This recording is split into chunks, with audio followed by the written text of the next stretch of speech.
गरीब चाय वाले के बेटे ने घमंडी वकील को कोर्ट में ऐसे हराया कि पूरा शहर दंग रह गया। सोचिए, अदालत के अंदर शहर का सबसे बड़ा और सबसे महंगा वकील खड़ा है। उसके पीछे पैसा है, रसूख है और बड़े बड़े लोगों की ताकत है। उसके सामने एक 16 साल का गरीब लड़का खड़ा है जिसके कपड़े पुराने हैं, पैरों में घिसी हुई चप्पलें हैं और जेब में इतने पैसे भी नहीं कि वह एक अच्छी किताब खरीद सके। वकील पूरे आत्मविश्वास से जज के सामने कहता है, माय लॉर्ड, यह लड़का झूठ बोल रहा है। गरीब लोग पैसों के लिए कुछ भी कर सकते हैं। लड़का कुछ देर तक चुप रहता है, फिर अपनी जेब से एक पुरानी काली डायरी निकालकर अदालत की मेज पर रख देता है और कहता है, हुजूर, अगर मैं झूठ बोल रहा हूँ तो मुझे सज़ा दीजिए, लेकिन अगर यह डायरी सच बोल रही है तो आज इस अदालत में आरोपी मैं नहीं, कोई और है। इतना सुनते ही पूरा कोर्ट रूम खामोश हो जाता है। जज धीरे धीरे डायरी खोलते हैं और उसके पहले पन्ने पर लिखा होता है, जिस दिन यह सच अदालत तक पहुंचेगा उस दिन शहर का सबसे बड़ा वकील बेनकाब हो जाएगा। आखिर उस डायरी में क्या था? उस गरीब लड़के को यह राज कैसे पता चला? और शहर का सबसे बड़ा वकील आखिर कौन सा अपराध छिपा रहा था? यह कहानी यहीं से शुरू होती है। शहर की सबसे बड़ी जिला अदालत के बाहर हर सुबह लोगों की भीड़ जमा होती थी। कोई ज़मीन का मुकदमा लेकर आता था, कोई अपने परिवार के लिए न्याय मांगता था और कोई सालों से चल रहे मामले की सुनवाई का इंतज़ार करता था। उसी अदालत के मुख्य गेट से कुछ दूरी पर एक छोटी सी चाय की दुकान थी। दुकान इतनी छोटी थी कि उसमें मुश्किल से 2 लोग खड़े हो सकते थे, लेकिन सुबह होते ही वहाँ चाय की खुशबू पूरे रास्ते में फैल जाती थी। दुकान चलाता था रघु, एक गरीब लेकिन बेहद ईमानदार आदमी। उसके साथ उसका 16 साल का बेटा अमन भी काम करता था। अमन सुबह सुबह दुकान खोलता, चाय बनाता, गिलास धोता और अदालत आने वाले लोगों को चाय पहुंचाता था। गरीबी ने अमन को बहुत छोटी उम्र में जिम्मेदार बना दिया था। उसने कुछ साल सरकारी स्कूल में पढ़ाई की थी, लेकिन पिता की तबीयत खराब होने के बाद उसे पढ़ाई छोड़नी पड़ी। गरीब थी, फिर भी उसके अंदर सीखने की इच्छा कभी खत्म नहीं हुई।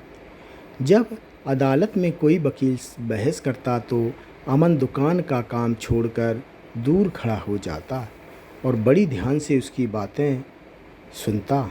उसे कानून की धाराओं का पूरा ज्ञान नहीं था, लेकिन उसे वह समझ आने लगा था कि अदालत में सिर्फ ऊंची आवाज़ में बोलने से न्याय नहीं मिलता, उसके लिए सबूत भी ज़रूरी होते हैं। अदालत के बाहर कई वकील पुराने अखबार, कानूनी किताबें और कागज़ फेंक देते थे। अमन उन कागज़ों को उठाकर दुकान के पीछे बैठ जाता और घंटों पढ़ता रहता था। वह कठिन शब्दों का मतलब खुद समझने की कोशिश करता। कभी कभी कोई वकील उसे किताब पढ़ते हुए देखता तो हंसकर कहता, अरे अमन, वकील बनने का सपना देख रहा है क्या? अमन मुस्कुरा देता और कहता, पता नहीं साहब, लेकिन पढ़ना अच्छा लगता है। कई लोग उसका मजाक उड़ाते थे, लेकिन अमन को फ़र्क नहीं पड़ता था। वह मानता था कि ज्ञान किसी अमीर की जागीर नहीं है। उसी अदालत में शहर का सबसे मशहूर वकील विक्रम राठौर भी आता था। उसकी महंगी गाड़ी अदालत के बाहर रुकती तो लोग उसे देखते लगते। उसके पास बड़े बड़े उद्योगपतियों और नेताओं के मुकदमे आते थे। लोग कहते थे कि विक्रम राठौर अगर किसी केस को हाथ में ले ले तो जीत की संभावना बहुत बढ़ जाती है। लेकिन उसकी एक बुरी आदत भी थी, उसे गरीब लोगों से बेहद नफरत थी। एक दिन अमन चाय लेकर उसके पास गया और बोला, साहब चाय। विक्रम ने उसे ऊपर से नीचे तक देखा और कहा, तुम लोग अदालत के बाहर भीड़ क्यों लगाते रहते हो? अपना काम करो और इन किताबों को पढ़कर वकील बनने का सपना मत देखो। अमन चुप रहा।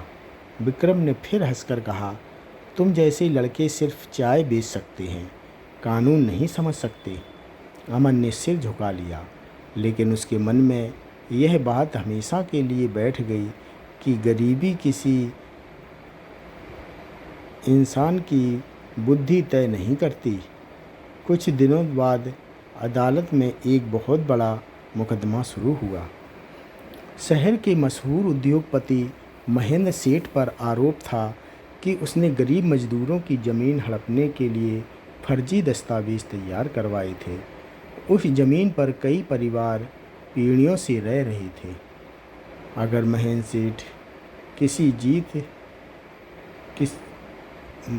सेठ किस केस जीत जाता तो दर्जनों परिवार अपने घरों से बेघर हो जाते। गरीब परिवारों की तरफ से एक बुजुर्ग शिक्षक केस लड़ रहे थे, लेकिन उनके पास कोई बड़ा वकील नहीं था। दूसरी तरफ महेंद्र सेठ की ओर से विक्रम राठौर खड़ा था। पहली ही सुनवाई में विक्रम ने इतनी प्रभावशाली दलीलें दी कि गरीब परिवारों को लगने लगा कि वे केस हार जाएंगे। अमन रोज़ अपनी चाय की दुकान से उस मुकदमे को देखता था। एक दिन उसने अदालत के बाहर एक बुजुर्ग मजदूर को रोते हुए देखा।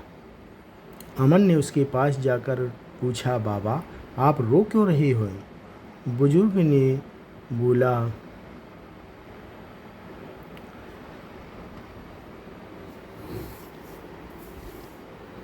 ने कहा, बेटा यह ज़मीन मेरे पिता ने मुझे दी थी।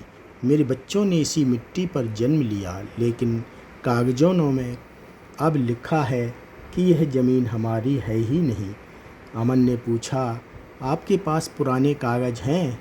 बुजुर्ग ने कहा, थे बेटा, लेकिन कुछ महीने पहले हमारी झोपड़ी में आग लग गई और सारे कागज़ जल गए। अमन कुछ देर सोचता रहा। उसे लगा कि अगर ज़मीन के पुराने रिकॉर्ड कहीं और मौजूद होंगे तो शायद सच सामने आ सकता है। उस रात दुकान बंद करने के बाद अमन अदालत के पीछे पड़े पुराने अखबारों और रिकॉर्ड की प्रतियों को देखने लगा। उसने कई दिनों तक मेहनत की। एक दिन उसे करीब 8 साल पुरानी एक खबर मिली।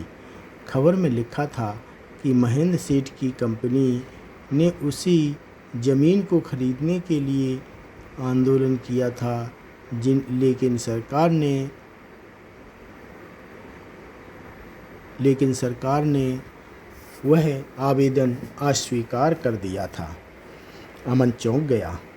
अगर सरकार ने ज़मीन बेचने से इनकार कर दिया था तो बाद में वही ज़मीन महेंद्र सेठ के नाम कैसे हो गई?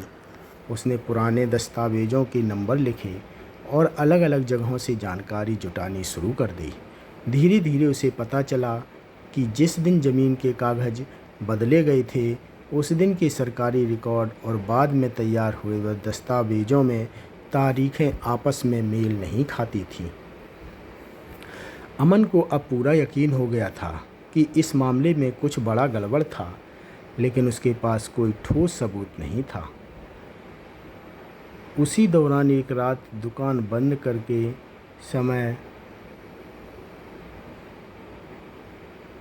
करते समय अमन को दुकान के पीछे एक पुरानी लोहे की पेटी मिली। वह पेटी उसके पिता की थी। अमन ने पहले कभी उसे खोलने की कोशिश नहीं की थी। उसने जब पेटी खोली तो उसमें कुछ पुराने कागज़, तस्वीरें और एक छोटी सी काली डायरी मिली।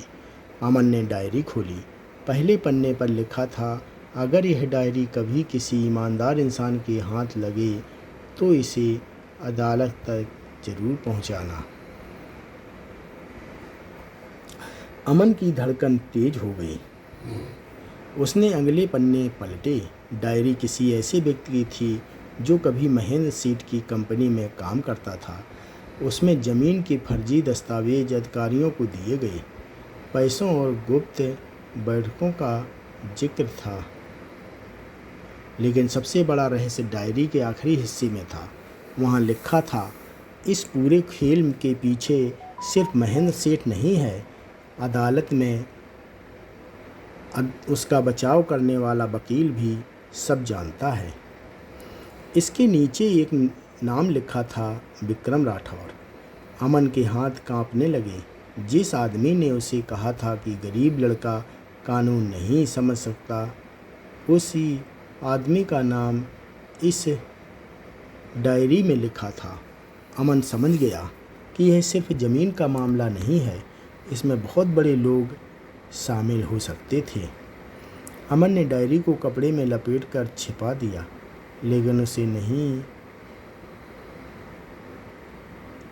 उसे नहीं पता था कि किसी ने उसे डायरी पढ़ते हुए देख लिया था।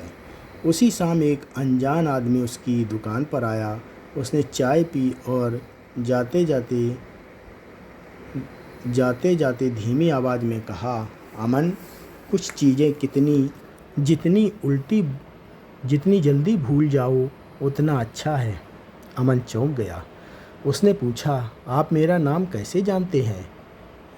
वह आदमी मुस्कुराया और बोला, क्योंकि अदालत में सिर्फ जज और वकील ही नहीं देखते, कुछ लोग बाहर खड़े होकर भी सब देखते हैं। इतना कहकर वह चला गया।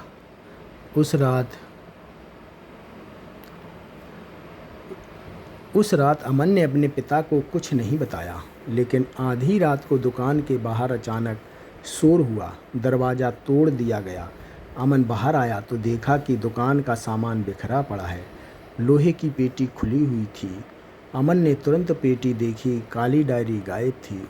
वह समझ गया कि किसी को यह डायरी के बारे में पता चल चुका है। अगली सुबह इससे भी बड़ा झटका लगा।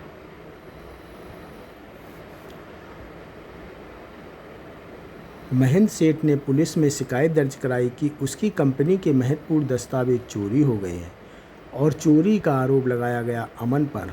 पुलिस अदालत के बाहर पहुंची और सबके सामने अमन को पकड़ लिया। रघु रोते हुए कहता रहा, मेरा बेटा चोर नहीं है। लेकिन विक्रम राठौर भी वहाँ मौजूद था। उसने पुलिस से कहा, माय लॉर्ड, यह लड़का कई दिनों से हमारे रिकॉर्ड के आसपास घूम रहा था। मुझे पूरा शक है कि किसी ने दस्तावेज चुराए हैं। अमन को पुलिस स्टेशन ले जाया गया। पूरी रात वह लॉकअप में बैठा रहा। उसके पिता बाहर बैठकर रोते रहे। अगले दिन अमन को अदालत में पेश किया गया। जज ने पूछा, तुम्हारे खिलाफ चोरी का आरोप है, तुम्हारे पास कहने के लिए क्या है? अमन ने चारों तरफ देखा। सामने विक्रम राठौर खड़ा था। विक्रम मुस्कुराया कर बोला, माय लॉर्ड, यह लड़का गरीब होने का फ़ायदा उठाकर सहानुभूति बटोरना चाहता है। अमन की आंखों में आंसू थे, लेकिन इस बार वह चुप नहीं रहा। उसने जज की ओर देखकर कहा, हुजूर, मैं गरीब हूँ लेकिन चोर नहीं। जज ने पूछा, तुम्हारे पास कोई सबूत है? अमन कुछ पल चुप रहा और फिर बोला, अभी नहीं, लेकिन मुझे यकीन है कि असली सबूत अभी भी उसी जगह है जहाँ से यह कहानी शुरू हुई थी। विक्रम जोर से हंसा और बोला, माय लॉर्ड, यह बच्चा कहानी बना रहा है। अमन ने उसकी तरफ देखा और कहा, वकील साहब, कहानी मैं नहीं बना रहा, कोई और बना रहा है और बहुत जल्द उसका आखिरी पन्ना अदालत में खुलेगा। अचानक अदालत के दरवाजे पर एक बुजुर्ग आदमी दिखाई दिया। उसके हाथ में वहाँ काली डायरी थी। वह सीधे जज के सामने आया और बोला, माय लॉर्ड, यह लड़का निर्दोष है और इस डायरी में उस पूरे अपराध का सच लिखा है। विक्रम राठौर का चेहरा अचानक सफ़ेद पड़ गया, क्योंकि वह बुजुर्ग कोई और नहीं बल्कि उसकी कंपनी का पूर्व मुंशी था। अदालत में बैठे लोगों को अब समझ आ गया था कि मामला सिर्फ एक गरीब लड़के की गिरफ्तारी का नहीं है, इसके पीछे बहुत बड़ा खेल छिपा हुआ है। लेकिन असली सवाल अब यह था कि उस डायरी में लिखी बातों को सच कैसे साबित किया जाएगा। क्या अमन खुद को निर्दोष साबित कर पाएगा? क्या विक्रम राठौर का असली चेहरा अदालत के सामने आएगा? और क्या उन गरीब परिवारों की ज़मीन बच पाएगी? अदालत में हर नज़र उस बुजुर्ग मुंशी पर टिक गई थी। जज ने गंभीर आवाज़ में पूछा, आप कौन हैं और आपके पास यह डायरी कहाँ से आई? बुजुर्ग ने कहा, माय लॉर्ड, मेरा नाम गोपाल दास है। मैं करीब 10 साल तक महेंद्र सेठ की कंपनी में अकाउंटेंट का काम करता था। मैंने अपनी आँखों से देखा कि गरीबों की ज़मीन कैसे छीनी गई। विक्रम तुरंत खड़ा हो गया और बोला, माय लॉर्ड, यह आदमी झूठ बोल रहा है। इसका बयान रिकॉर्ड में लेने का कोई आधार नहीं। गोपाल दास ने उसकी तरफ देखा और कहा, विक्रम साहब, आप मुझे पहचानते हैं? विक्रम कुछ नहीं बोला। गोपाल दास ने आगे कहा, क्योंकि जिस कमरे में आपने महेंद्र सेठ के साथ बैठकर उन कागज़ों की योजना बनाई थी, उसी कमरे में मैं भी मौजूद था। पूरे कोर्ट रूम में हलचल मच गई। विक्रम गुस्से में चिल्लाया, झूठ। जज ने हथौड़ा बजाकर अदालत में शांति कराई। गोपाल दास ने डायरी जज के सामने रख दी। डायरी में तारीखें थीं, बैठकों की जानकारी थी, बैंक खातों के विवरण थे और कई ऐसे नाम थे जो इस मामले से जुड़े हुए थे। लेकिन विक्रम अभी भी हार मानने वाला नहीं था। उसने कहा, माय लॉर्ड, मान भी लिया जाए कि यह डायरी असली है, फिर भी इससे यह साबित नहीं होता कि मैंने कोई अपराध किया है। अमन अब तक चुपचाप सब सुन रहा था।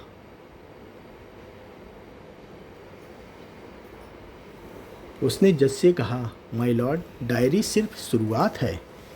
अमन ने एक फाइल जज के सामने रखी। उसमें बैंक लेन देन की प्रतियां थीं।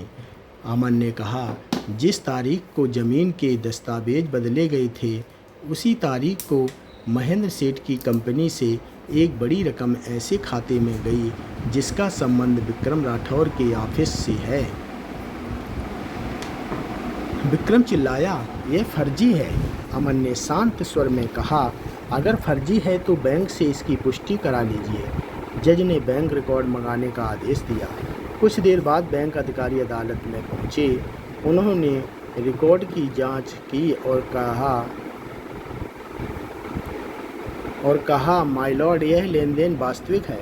अदालत में बैठे लोगों के बीच सनसनी फैल गई। जज ने पूछा, किस उद्देश्य से दिया गया था? गोपाल दास ने कहा, माय लॉर्ड,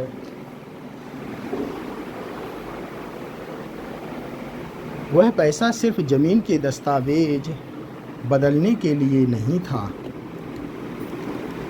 उसी पैसे से कुछ अधिकारियों को भी रिश्वत दी गई थी। जज ने पूछा, क्या आपके पास इसका सबूत है? गोपाल दास ने अपनी जेब से एक पुराना मोबाइल निकाला और कहा, जी, मेरे पास एक रिकॉर्डिंग है। अदालत में रिकॉर्डिंग चलाई गई। आवाज़ साफ थी। एक आवाज़ महेंद्र सेठ की थी, दूसरी विक्रम राठौर की। बातचीत में ज़मीन के दस्तावेज बदलने और अधिकारियों को पैसे देने की बात हो रही थी। रिकॉर्डिंग खत्म होते ही पूरा कोर्ट रूम खामोश हो गया। जज ने विक्रम से पूछा, क्या आप इस आवाज़ को अपनी आवाज़ मानते हैं? विक्रम चुप रहा। जज ने दोबारा पूछा। इस बार विक्रम के पास कोई जवाब नहीं था। उसका चेहरा झुक गया। जिस आदमी को अपने पैसे और प्रभाव पर इतना घमंड था, आज वह उसी अदालत में खड़ा था जहां कभी उसकी एक आवाज़ से लोग डर जाते थे। अमन ने उसकी तरफ देखा और कहा, वकील साहब, आपने कहा था कि गरीब लड़का कानून नहीं समझ सकता। शायद मैं कानून की हर किताब नहीं समझता था, लेकिन मैंने इतना ज़रूर समझ लिया था कि सच को छिपाने के लिए कितनी भी बड़ी दीवार क्यों न बनाई जाए, एक दिन उसमें दरार जरूर पड़ती है। जज ने सभी दस्तावेज और सबूत देखने के बाद फैसला सुनाया। उन्होंने कहा, अदालत के सामने प्रस्तुत डायरी, बैंक रिकॉर्ड, गवाही और रिकॉर्डिंग से प्रथम दृश्य यह स्पष्ट है कि गरीब परिवारों की ज़मीन हड़पने के लिए एक सुनियोजित षड्यंत्र किया गया। अमन के खिलाफ चोरी के आरोपों का कोई विश्वसनीय आधार नहीं मिला। उसे सभी आरोपों से बाइज्जत बरी किया गया। यह सुनते ही रघु की आंखों से आंसू निकल पड़े। उसने अपने बेटे को गले लगा लिया। अमन भी रो पड़ा। इसके बाद अदालत ने विक्रम राठौर और महेंद्र सेठ से जुड़े मामले की आगे जांच का आदेश दिया। संबंधित अधिकारियों को बैंक रिकॉर्ड, ज़मीन के दस्तावेज और रिकॉर्डिंग की आवाज़ की जांच करने के निर्देश दिए गए। अदालत ने यह भी कहा कि किसी गरीब व्यक्ति पर केवल उसकी आर्थिक स्थिति के आधार पर शक करना न्याय के सिद्धांतों के खिलाफ है। कोर्ट रूम में बैठे लोगों ने पहली बार अमन को उस नज़र से देखा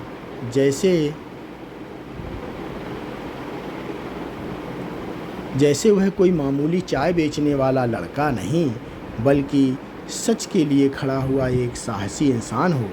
अदालत के बाहर गरीब परिवार अमन का इंतज़ार कर रहे थे। जैसे ही वह बाहर आया, कई लोग उसके पास दौड़कर आए।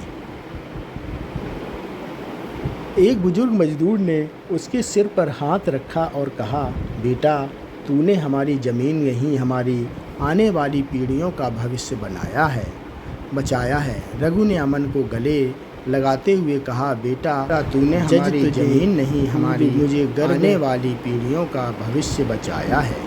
रघु ने अमन को गले लगाते हुए कहा, बेटा, आज तूने मुझे गर्व करने का सबसे बड़ा कारण दे दिया। अमन ने अपने पिता से कहा, पिताजी, मैंने सिर्फ वही किया जो हर इंसान को करना चाहिए, सच का साथ। इस घटना के बाद अमन की ज़िंदगी बदलने लगी। कुछ वकीलों ने उसकी पढ़ाई की जिम्मेदारी उठाने का फैसला लिया। उसे एक अच्छे स्कूल में दाखिल मिला। अमन ने दिन रात मेहनत की।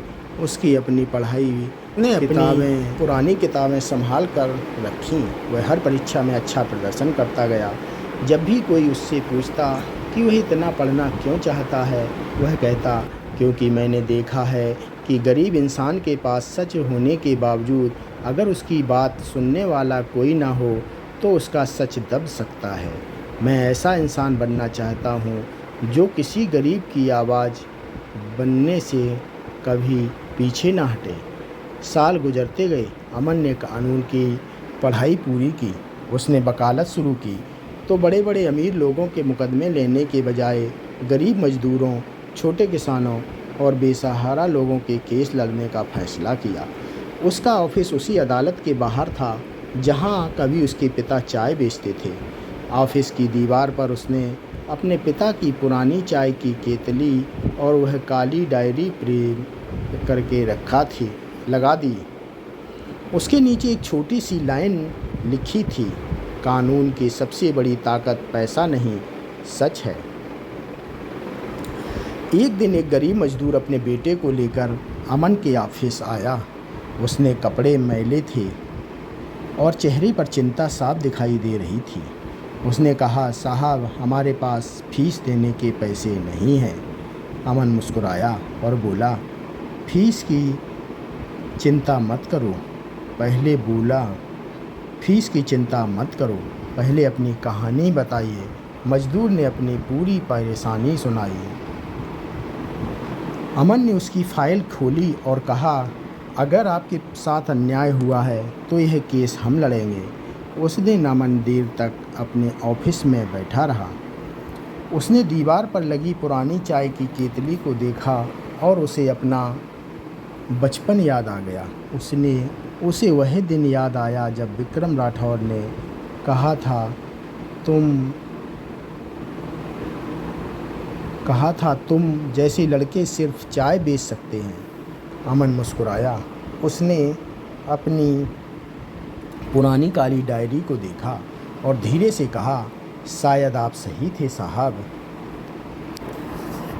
मैं चाय बेचने वाला का बेटा था, लेकिन आपने यह नहीं समझा कि चाय बेचने वाले का बेटा भी सपने देख सकता है, पढ़ सकता है और एक दिन न्याय के लिए खड़ा हो सकता है। अमन की कहानी ने शहर को एक बड़ा सबक दिया। इंसान की असली पहचान उसकी जेब, कपड़े या उसके घर से नहीं होती। उसकी पहचान उसके कर्म, उसकी मेहनत और उसकी नीयत से होती है। जिस लड़के को कभी अदालत के बाहर खड़ा होकर सिर्फ चाय बेचने लायक समझा गया था, उसी लड़के ने एक दिन अदालत के अंदर खड़े होकर उन लोगों की आवाज़ बनना सीख लिया था जिनकी आवाज़ अक्सर पैसे और ताकत के नीचे दब जाती है। और इस कहानी की सबसे बड़ी सीख यही है कि अगर आपके पास पैसा नहीं है तो इसका मतलब यह नहीं कि आपके पास ताकत नहीं है। अगर आपके पास बड़ा नाम नहीं है तो इसका मतलब यह नहीं कि आपकी बात छोटी है। और अगर पूरी दुनिया आपके खिलाफ खड़ी हो जाए तब भी अगर आपके पास आपके साथ सच है तो अगर आपके साथ आवाज़ सच है तो आपको अपनी आवाज़ उठाने से डरने तक क्योंकि झूठ कितनी भी बड़ी क्योंकि इमारत क्यों ना बना ले उसकी नींव कमज़ोर ही रहती है। तो एक दिन सच का छोटा सा पत्थर भी उस पूरी इमारत को गिरा सकता है। दोस्तों, अगर आप अमन की जगह होते और आपके सामने वही घमंडी वकील होता जिसने आपको सबके सामने अपमानित किया था, तो क्या आप उसे माफ़ कर देते या फिर उसके खिलाफ कानूनी कार्रवाई करते? अपनी राय कमेंट में ज़रूर बताइए। अगर कहानी ने आपको दिल को छुआ हो तो वीडियो को लाइक करें, चैनल को सब्सक्राइब करें और इसे उस इंसान तक ज़रूर पहुंचाएं जो मानता है कि गरीब होना कमज़ोरी है। क्योंकि याद रखिए, गरीबी इंसान की जेब में हो सकती है, लेकिन अगर हौसला ज़िंदा हो तो उसकी किस्मत कभी गरीब नहीं रहती। दोस्तों, ये मोटिवेशन कहानी यहीं पर ख़त्म होती है। आप लोगों को कैसी लगी हमें कमेंट करके ज़रूर बताना, और अगर आपको पसंद आए तो ज़्यादा से ज़्यादा लोगों तक शेयर करने की कृपा करें। अगर हमारे चैनल को लाइक एंड सब्सक्राइब ज़रूर करना, जिससे हम आप लोगों के लिए डेली ऐसी ही कहानी लेकर आते रहेंगे। धन्यवाद दोस्तों।